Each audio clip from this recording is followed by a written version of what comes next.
In Final Fantasy XIV, the story sees the player travel across the world of Hydaelyn. During these travels, they encounter many different nations, cultures, and religions. These faiths can vary from the worship of the kami in Doma and Hingashi, and the local beliefs of various tribes found all over Hydaelyn. In Eorzea, where much of the game takes place, the largest religion on the continent, and the subject of this video, is the Faith of the 12. As its name implies, it is a faith centered around the worship of a pantheon of 12 gods and goddesses, each associated with one of the 6 elements, as well as one of the 12 months of the calendar. It is followed by all the major cities on both the mainland and its neighboring islands. In this video, we'll examine the Faith of the 12, its relationship with the city-states, and how the faith varies across Eorzea. Like ancient Mesopotamia, classical Greece, and Renaissance Italy in our own world's history, Eorzea is politically divided into a collection of city-states. These city-states are the main centers of political power, population, and trade in Eorzea. On the mainland of Aldernard, they are ul'dah, Gridania, Ishgard, and Ala Mhigo. They are joined by the 2 island cities of Limsa Lominsa and Sharlayan. Each city-state has its own history, culture, and government that vary heavily from each other, but all follow the Faith of the 12. While this faith is heavily tied into the culture and history of the city-states, it actually predates them by millennia, going as far back as the ancient Allegan Empire. In the modern age, the worship of the 12 can be seen in many aspects of the culture of Eorzea. For example, each god is associated with one of the 12 calendar months. There is also the practice of people revering one of the 12 above the others, as their personal patron deity. This choice could be influenced by the date they were born. It could also be influenced by their occupation or their life's calling. For example, craftsmen would offer a prayer to Byrgot the Builder to guide their hand, and sailors would offer a prayer to the sea goddess Limlane. The choice of deity could also be influenced by their upbringing, such as their clan or homeland. For example, the Mikote clan, the Seekers of the Sun, revere the sun goddess Azima. The city-states also place reverence on certain gods whose aspects impact their culture and history the most. This relationship between the city and the worship of a specific god can be seen in the adoption of one of the 12 as the patron of the city. For example, Ishgard's patron goddess is Halone, and Gridania has Naufrika. Some of the cities are also home to major sites of worship for their patron god, such as Ishgard's St. Thordan's Basilica in the Vault and St. Raymond's Cathedral. Some sites serve as places of pilgrimage, such as the Mark of Limlane. While not a grand temple like the cathedrals of Ishgard, it is a pilgrimage site where sailors go to pray for a safe voyage and to thank the goddess upon their return. For the city-states and their choice of patron god, some go with the deity whose domain of worship is most relevant to the culture and society of the city. An example of this can be seen with ul'dah, a city located in the arid region of Thanalan in southern Eorzea, which puts it at the crossroads of several major land and sea trade routes.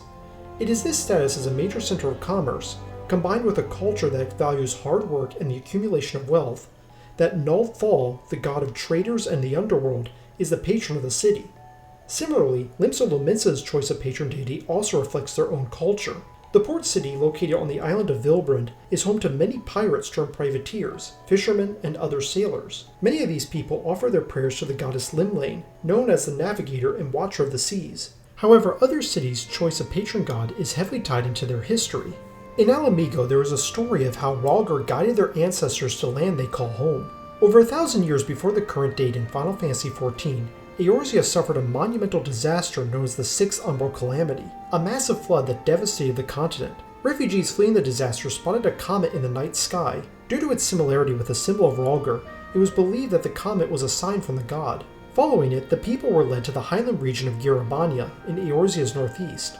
There among the peaks, the people who were from many different backgrounds and nationalities carved out a home for themselves. The region would, however, remain divided into rival clans, fighting over resources and food, until its unification by Ala Mhigo's founder, Anselm Cotter. By that point, the faith of Rhalgr, thanks to its role in the origin story of the people, was a natural choice for Ala Mhigo's patron god. The embedding of the faith of Rhalgr into the culture of Ala Mhigo was also helped by an order of monks dedicated to the god, known as the Fist of Rhalgr. While the majority of Eorzea worship the 12, there isn't a single organization or church associated with all the gods, but instead a number of regional organizations each dedicated to one of the 12. The aforementioned Fist of Rhalgr, for example, was an order of monks who also acted as warriors.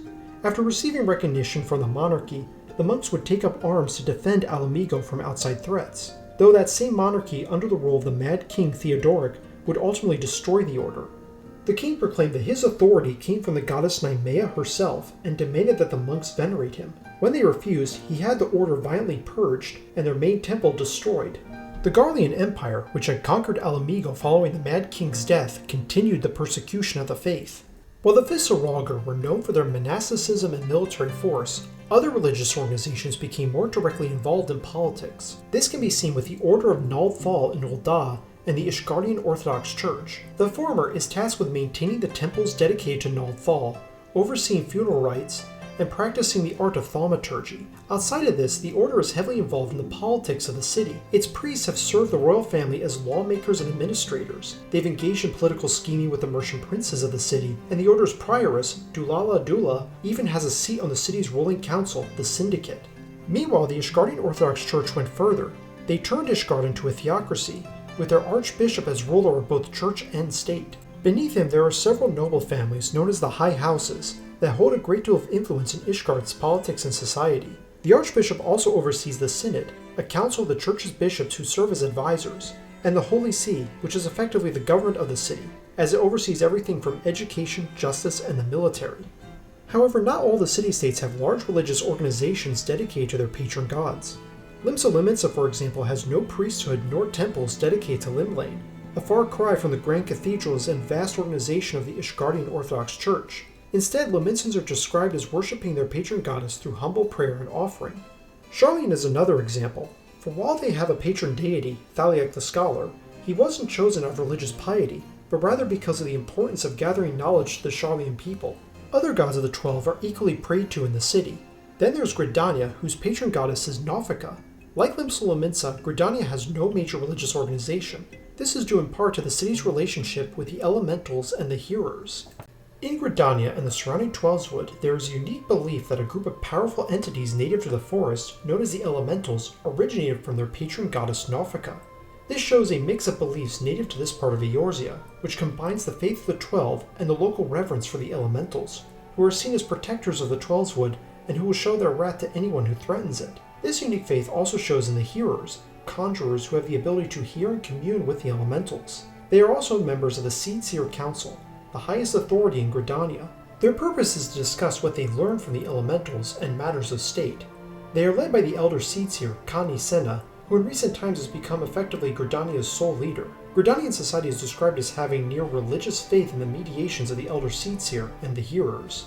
Another example of the faith in the 12 blending with other beliefs can be seen in the myth around the dragon Midgardsormr. It is believed that when the gods Althik and Naimea created water, the father of dragons emerged. According to the legend, the gods tasked him with watching over the important Silver Tear Lake. This could show a mix of the faith of the 12 with the reverence of dragons, by placing the father of all dragons into the service of two of Eorzea's gods.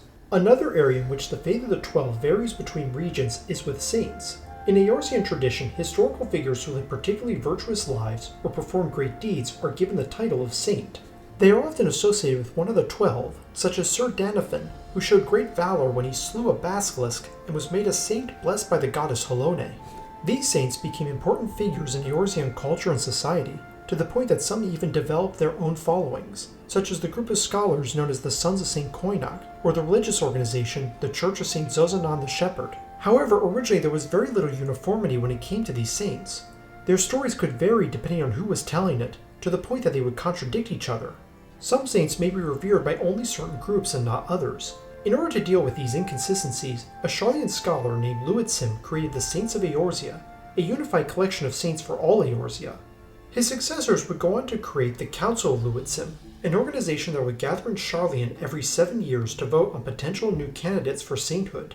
It is interesting to see how the world building around the faith of the 12 is presented in Final Fantasy XIV, from how the faith varies from region to region, the role the patron gods and goddesses play in the culture and history of the city-states, and the various religious organizations and saints found around the continent.